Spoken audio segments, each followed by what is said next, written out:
Welcome, everyone, to another episode of the podcast, Smart Man, Smarter Woman, a podcast for entrepreneurs by entrepreneurs. And thank you very much for giving us a listen today.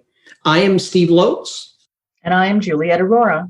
And we are your co-hosts. And before we dive into today's episode, and I'm pretty excited about today's episode, how about a couple of words from my wonderful co-host, that smarter woman herself, Juliet. How are you doing today, Juliet? I'm actually interestingly excellent. And I say it that way, yes, interestingly excellent.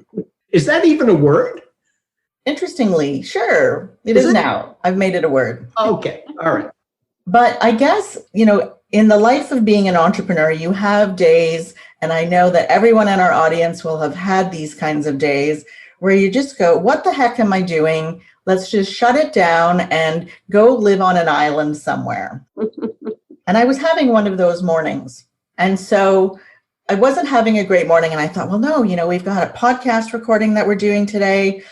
And now I answer interestingly excellent because I know our guest that we have on the show today, and we don't always know the guest, but I know our guest today, who is always a very positive, uplifting person.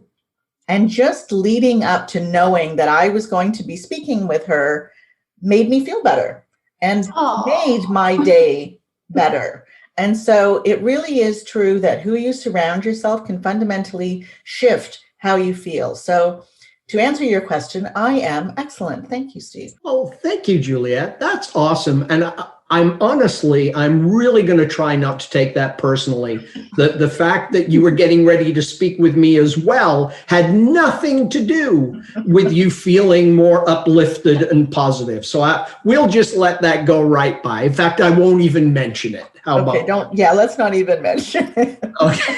Okay. So I think it's probably the audience has had enough of us. Let's bring our guest into the show. And our special guest today is Cheryl Cappellano. And as Juliet said, we both know Cheryl, so full disclosure there. And really excited to have her on the show. She's a very successful entrepreneur. And thank you very much for joining us today, Cheryl. My gosh, well, thank you both for having me. And Juliet, I'm going to have a fat head all day after that kind of an introduction. You deserve one, so go for it. Well, why don't we start out, Cheryl? Perhaps if you could tell us a little bit about who you are, what you do, and how you help people and how you got to where you are today. Sure, I'd love to. Actually, it's my favorite story, and I tell it a couple of times a day, so you think I'd get sick of myself by now, but actually I haven't. A long time ago, and I like to say I was only about 2 since the business has been around for 32 years, I was given the opportunity to sell a software program. And the software program was called Sales Pro. It was really just a CRM system that everybody has today. But 32 years ago, nobody even knew what that was.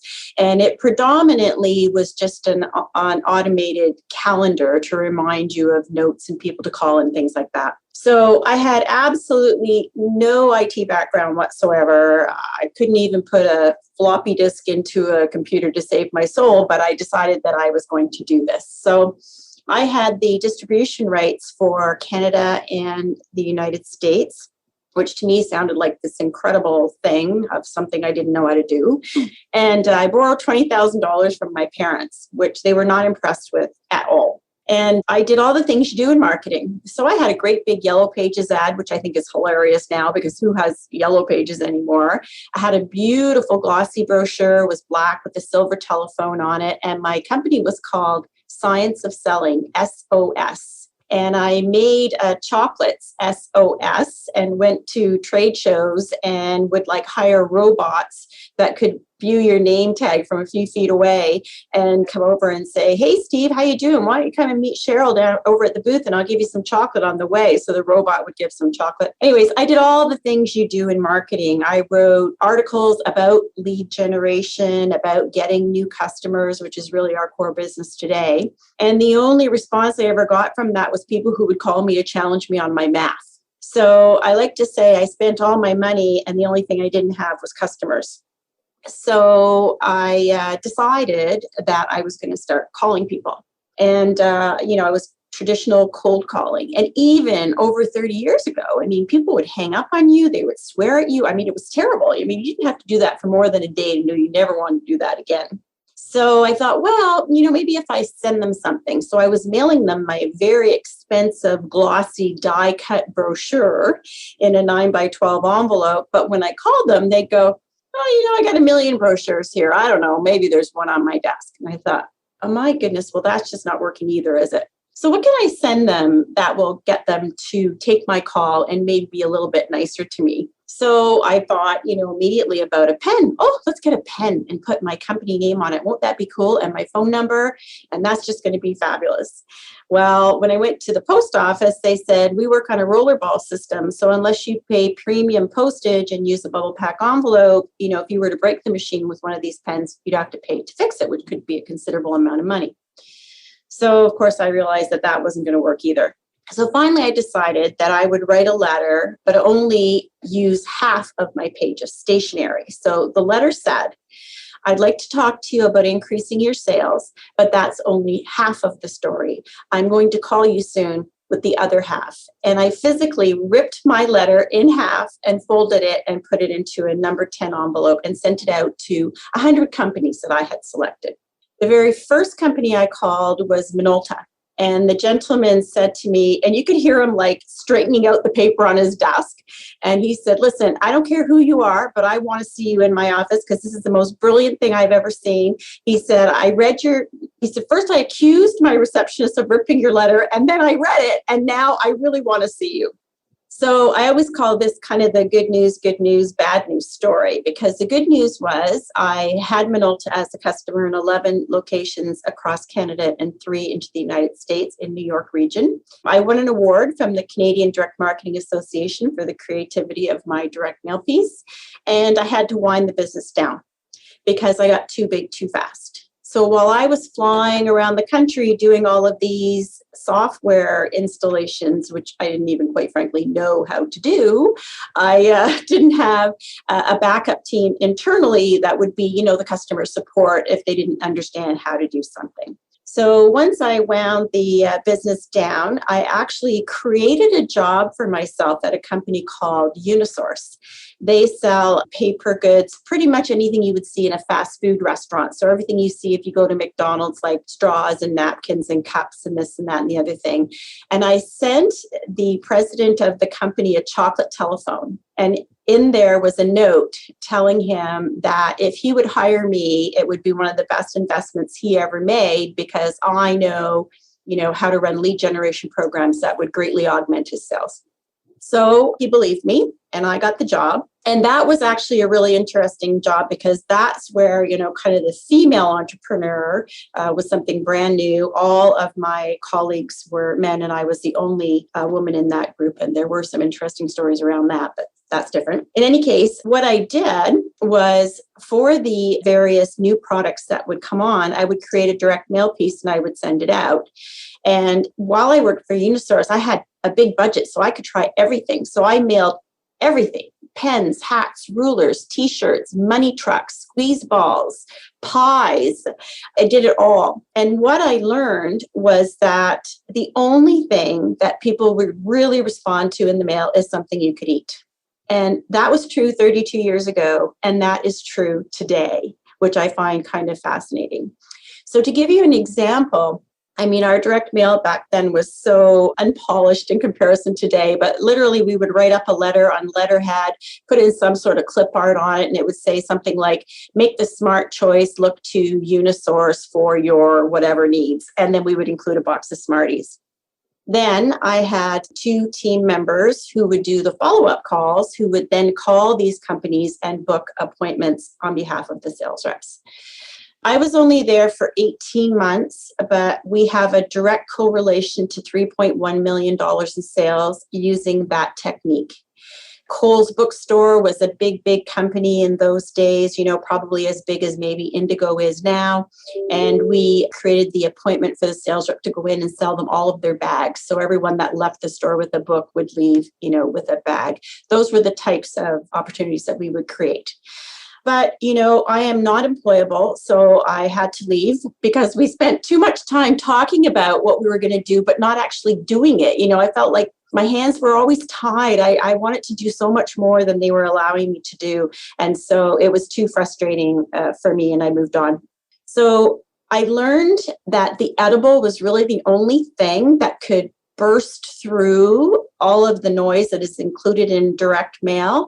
But the other thing that I learned was that when I had my software, people didn't want my software. What they wanted to buy was an opportunity and an understanding of how to create a great lead for their field sales force.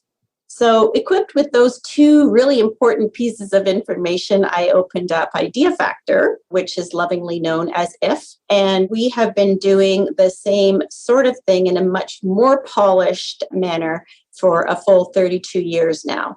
So there's our outbound lead generation programs, which we conduct for companies big and small across North America. People you would know like IBM and Cisco and Microsoft and Castrol Motor Oil and Subaki and Draeger and names like that. But also we work with the local insurance company, we work with the local employment agency, and we deploy our own methodology for lead generation to meet all of the new and wonderful customers that we service today. Wow, that's a great story. I love the Smarties and make the smart choice. And the tearing of the letter. I think it's brilliant. The letter was great. That was brilliant. You absolutely deserved an award for that. Thank you. That was great. So as you've kind of gone through this journey, so one of the things that you said is that you're not employable, which is why you started, and that's what we hear often. I mean, Steve says that all the time, that he realized if he ever wanted to keep a job, he needed to create it himself because no one would keep him. And so a lot of entrepreneurs start because they aren't employable and they have this vision in their head that they need to fulfill. So can you tell us a little bit about, so when you started this journey and fast forward 32 years later, are you now where you thought you were going to be when you started? No, I think I far surpassed where I hoped I could get. Excellent. Yeah. And are you selling the same service offering now as you were when you started? Or have you had to morph along the way? It's the identical service. It's just gotten more sophisticated in terms of look, feel, and messaging. And it's 100% process driven. And because of that process, we actually guarantee our customers that we will deliver them a 10% success ratio. So what I mean by that is for every 100 companies that we would target on their behalf, we guarantee them 10 qualified, used to be face-to-face prior to COVID meetings, but now they're phone meetings, which is still going actually very well. Excellent. And do you think that, as your business has evolved over the years, have you ever thought to add different services or add, go in a different direction, or you sound like you stuck pretty true to where you started to where you are now? I mean, shiny ball syndrome is a symptom of a lot of entrepreneurs, but it doesn't seem to have affected you at all. Well, that's not true. I have gone down that road a couple of times and learned not to do it again. And actually, one story was quite interesting. Myself and a number of other vendors were invited to a supplier meeting with one of our global clients. And we all went around the table talking about what we do, our core competencies. And there happened to be a company in the room that specializes in promotional goods. So, those pens, hats, and rulers with your company name on it. And it's interesting over the years, for some reason, promotional companies want to align themselves with what we do, but what we do is completely different than that industry. And so the promotional companies would always encourage us to use some of their products, but we've proven over and over again that only the edible works.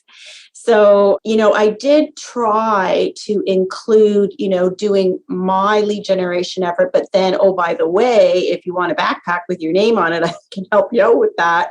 But I found what happened is I stopped being kind of the master of my domain and became a jack of all trades. And an interesting story about that particular promotional company was that they came to me one day, and this was quite some time ago, like 15, 18 years ago and said that they wanted to buy us, which was very flattering. And I said, I'm very flattered that you'd like to buy us, but we're not for sale. And he said, well, then I just want you to know that I'm going to compete against you head to head. And I said, well, may the best woman win. And it took him about 11 minutes and he went out of business and I'm still here. So there you go. That's awesome. One of the things that I love about your business model is, and please correct me if I'm wrong, but you seem to buck the trend when it comes to marketing. That all everyone talks about today, if you want to be successful, is your marketing must be online. It must be digital. You must be using lots of social media. And yet you seem to stick to a tried and true method that has worked for you for a long time and continues to work, obviously. Do you incorporate digital marketing? And I guess if not, why not? We will continue with our conversation right after this message from a friend of the show. AIS Solutions is an award-winning cloud accounting firm serving small businesses all across Canada. If you want to move your bookkeeping from the desktops of the dark ages to the cloud and get your financials wherever you are, whenever you want them, then contact AIS Solutions' team of trained professionals today at www.aissolutions.ca. And now, back to our conversation. You know, that's such a big question, and I could tell you so many stories around that. I do post a number of blogs on LinkedIn, but a broken record that I get when I'm meeting a new customer is about all of the time and energy and money that they've spent on social media and digital to not get the return that they were hoping for, to not get the leads or the quality of the leads that they wanted to get. And I sound like I don't believe in social media, but that's not true. I believe in it 100%. I just don't believe that this is the purpose. And I also believe that the reason why our program works is because it is a laser targeted solution where we're not only going after meetings within our prospective audience, but wanting to learn something about them. So let me give you another little example. We wanted to work with IBM desperately. This is more than 20 years ago. And so every quarter, who is now actually the president of our company, her name is Naomi, and has been with me all this time, she would try to open that door for me so I could have a meeting. So she would mail the card and the edible and then call them, and mail the card and the edible and call them. So now she knew 8 or 9 people within the organization after 2 years.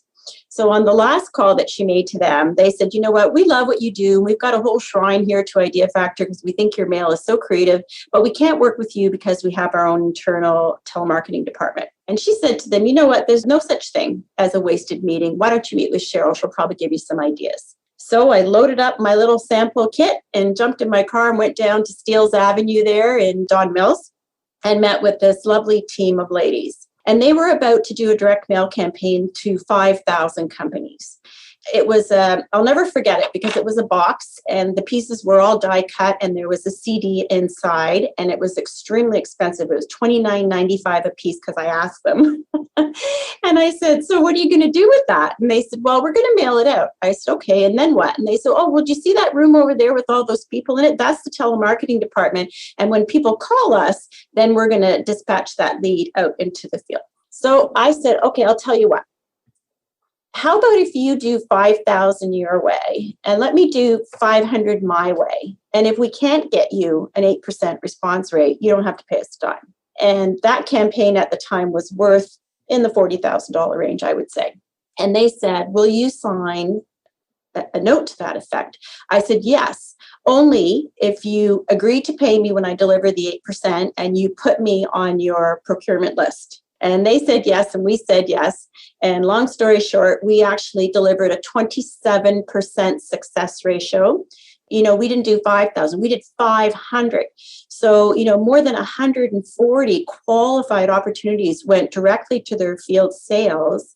But the remainder of that group, the other 360, we knew something about. So now we were able to develop an incredible strategy of how we actually would tap into that 5,000, which only made our response rates bigger and bigger and bigger. So when people come to us now and they give us a robust number of companies that they'd like to target, I always say, I want it too, but let's just do 100 or 200 and let's learn all about that target audience, and you'll get to see the way we do things and we'll get to see the way you do things.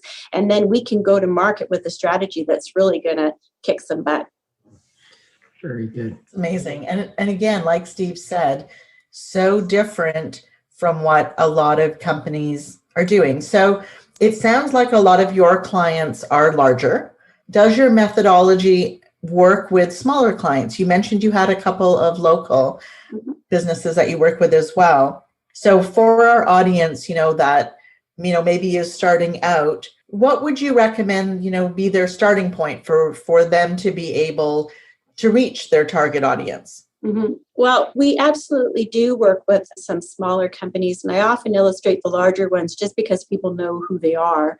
But, the local insurance company would work with us, and so would like the local employment agency. But the thing that I have learned that entrepreneurs struggle with is, who is your target audience? So if you say to me, everyone, well, no, that's not good. No, we need to know specifically who is, because everyone, you could never afford to target all of those people. So if I am an employment agency, the questions I'm going to ask myself are, number one, what geography do I want to trade in and what makes sense for me? Do I need to have feet on the street? Do I need to get in a car? Is it all done like on the phone? Does geography not matter? And then let's decide upon that. Then I want to look and see if I have any clients at all, what do they look like in terms of profiling them? What would their average revenue be in a year? How many employees would they have on staff? And then let's take a look at a map that will help us to look like all the other companies within any geography look like the ones that you're currently servicing. Now we've got a list that we can really target where we can get some traction. Excellent. Great advice. Yeah. And a lot of people, we've talked about in the past, identifying your persona of your best client, where do they hang out? What do they read? And that is along the same lines, understanding who your target is for your business. And for a lot of entrepreneurs, especially when you're starting out, the answer is always everyone. Whoever wants to hire me, I need to pay my bills. Yeah. But the focused growth has to be on a certain audience. So absolutely great advice. Yeah, no, I agree. I would like to circle back on something because I think it's really important, and it's not something that we get an opportunity to talk about a lot on our show. And that is, earlier in the episode, Cheryl, you talked about how the first business you had was successful, but you had to shut it down because you got too big too fast. And there's a misconception out there, I think, amongst entrepreneurs that, the only time you go out of business is because there's not enough business. Mm-hmm. And I guess, what was your learning from that? Like, what advice would you give entrepreneurs who are growing really fast, which happens to a lot of them, to make sure they stay in business? I suppose when I had Science of Selling, it was just that I would take an order from anybody who would give it to me. And, I was sure of my abilities to be able to deliver, but I wasn't sure of my back end. So that wasn't good. That really wasn't good. But what we have now is what we call a win-win-win philosophy. So when we're deciding if we're going to do something, because sometimes we do walk away from certain pieces of business, we decide, is this a win for my customer who wants to hire me? Will it be a win for their target audience? And will it be a win for Idea Factor? If the answer is yes to all three of those, then we proceed. If we see a hiccup there anywhere, then we alert the customer to, what we perceive that could probably be negative in any way. And that's made a big, big, big difference. That and our desire to be process driven. We are 100% process driven. We have a process for everything. And, because I'm an entrepreneur, I'm not the kind of person that would like those sorts of things, but I've made sure to surround myself with people that do. So I hired a business coach. This company actually approached me for lead generation. I ended up hiring them.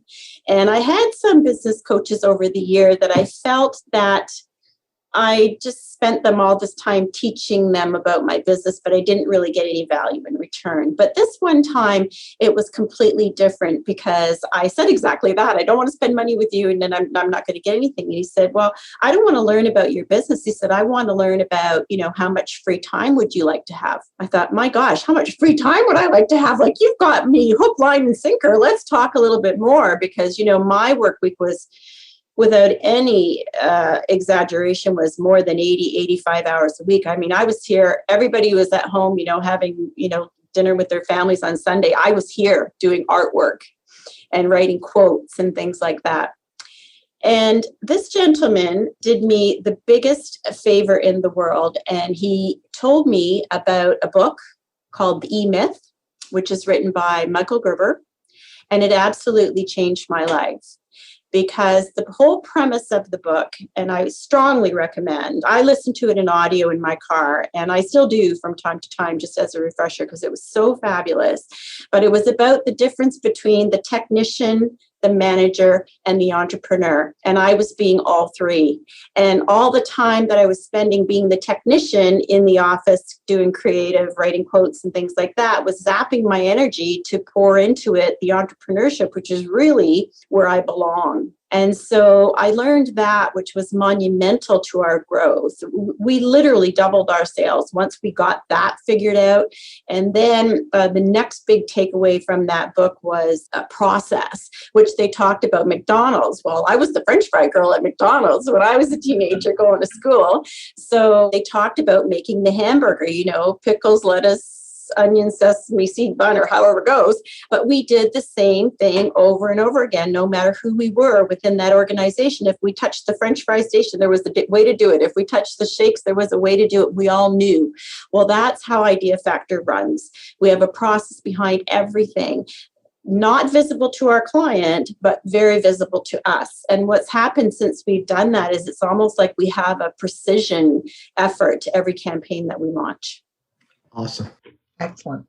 Yeah. One last question before we kind of move on to the last part of the program. You said one statement again early on about being the only woman in the room. What do you think, or what has impacted you, or how do you think it has impacted you for being a female entrepreneur in the space that you're in, which is predominantly male? And I know that you're also a member of We Connect International, which is all about women-owned businesses. How do you think that you've had to do things differently, or have you had to do anything differently because you're a female? Oh boy, that's such a loaded question. We might need a glass of wine, but I do love being a part of the We Connect group and the WBEN, and I have had customers attracted to me simply for having those logos associated to who we are. And for years and years, I often said it was certain things were difficult for me because I couldn't tap into the old boys network. And so some of you, sorry, Steve, but sometimes, they just wouldn't give you the key to the executive washroom no matter how hard you tried. But, I kind of never let that bother me. And I also try to lead the majority of my conversations with humor. So if I were to send an email to an executive at a corporation that I wanted to work with or I was working with, it might start with something like, hey, hey, Steve, how you doing? I'm just back from Italy and missing my daily French fries. What's happening in your world?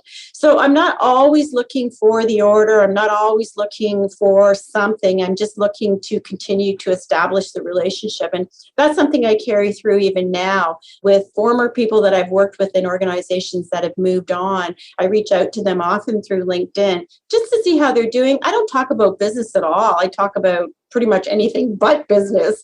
And somehow that tends to come back to me. But I have had my challenges in that field without question. Perfect. Thank you so much. Yeah. Over to you, Steve.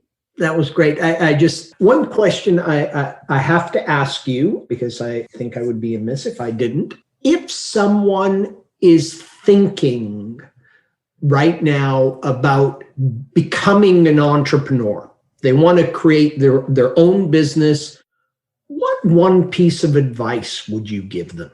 Oh my gosh. Probably just that focus thing, to really focus on what it is they want and really understand their goal. If you don't understand your goal, you can't create a path to get to it. So I'm an old-fashioned girl. I still have a book that I write in every day, all the things that I want to do and all my thoughts. And I tick them all off one by one. And then if I don't do it today, it goes to number 1 and tomorrow. And sometimes people will call me and they'll ask me for things. And I'll say to them, well, the good news is on the list. The bad news is you're number 23. But the goal thing is extremely important if you're going to open up a business. Is know why you want to do it and then make a path to get there. Awesome. That's great advice. And that brings us to the part of the show we call the Smart Man, Smarter Woman version of James Lipton's Actor Studio. We have 6 questions, same 6 questions we ask every guest. Are you ready, Cheryl? I'm ready. Bring it on. Question number 1. What one word best defines an entrepreneur? Determination. I would have said focus, but I think you have to be extremely determined to sit in this chair. What profession other than your own would you like to attempt? I would really like to dabble in the world of public speaking. I like to help entrepreneurs, and I like to share stories, and I like to hear about the challenges that people are having in case there's some way that I can assist. Awesome. What profession would you like never to attempt? You know what? I don't know why, but this pops into my head is real estate. Because real estate to me is a job that you work 24/7, 365 days a year. And unless you do that, you can't be really good at it. And, I don't like to do anything where I can't be really good at it. And I don't want to work 24/7, 365 either. Okay. What sound or noise do you love? What sound or noise do I love? Mm-hmm. Oh, laughter. I absolutely love the sound of laughter. Okay, great. What book, and you may have already done this, what book would you recommend every entrepreneur should read? The EMyth.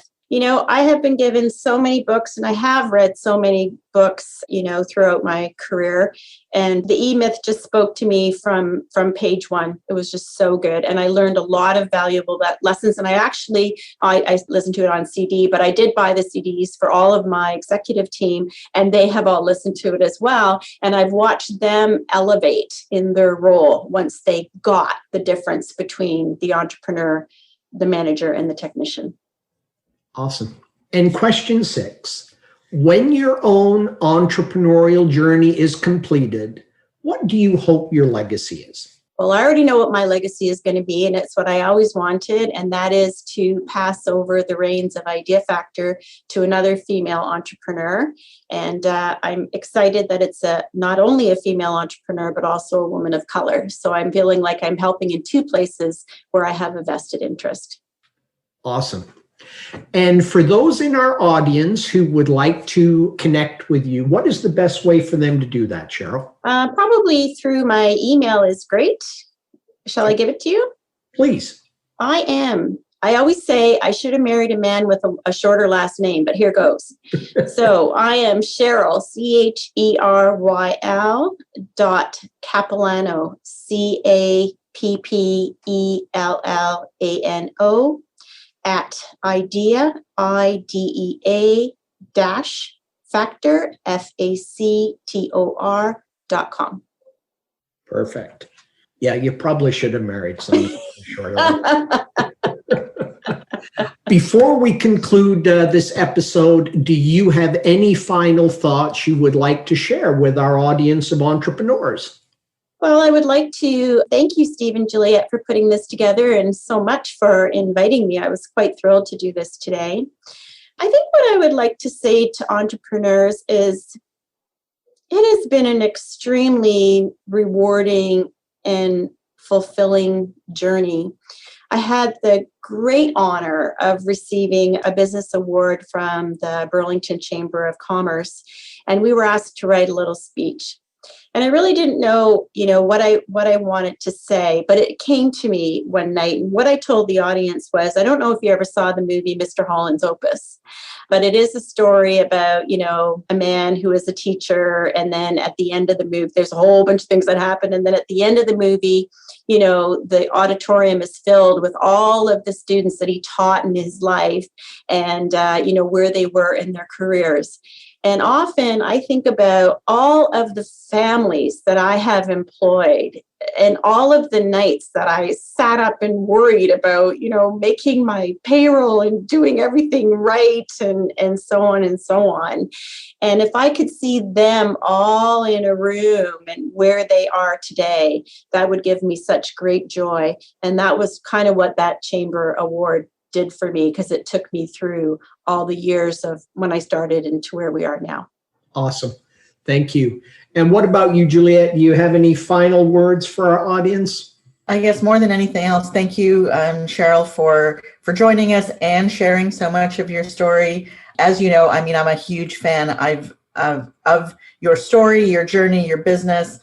I've known Cheryl for several years, but even before I met her in person, did know of her business and of her story and her place in the community. So I just want to thank you for being a part of our show and sharing with our audience. Much appreciated. Thank you. It's a great work you all doing. Thank you. And thank you, Juliet. And this episode's words of wisdom are short and sweet. Worry about being better, and bigger will take care of itself. By Gary Comer. So thank you again. Thank you, Cheryl. You were a wonderful guest, but and of course my co-host. Oh, how could I not thank my co-host? I would never hear the end of that. So thank you once again, Juliet, for doing an awesome job. It always helps though, right? When we have a great guest, it always makes it a little easier. Definitely. But most importantly, thank you to you, our audience, for tuning in and for giving us a listen. We hope you found some value. And if you did, please subscribe to the podcast. You know where we are. They're all in all the normal places. Or you can go to the website, smartmansmarterwoman.com. So thank you. Until next time, take good care of yourself and those that you love. Bye for now.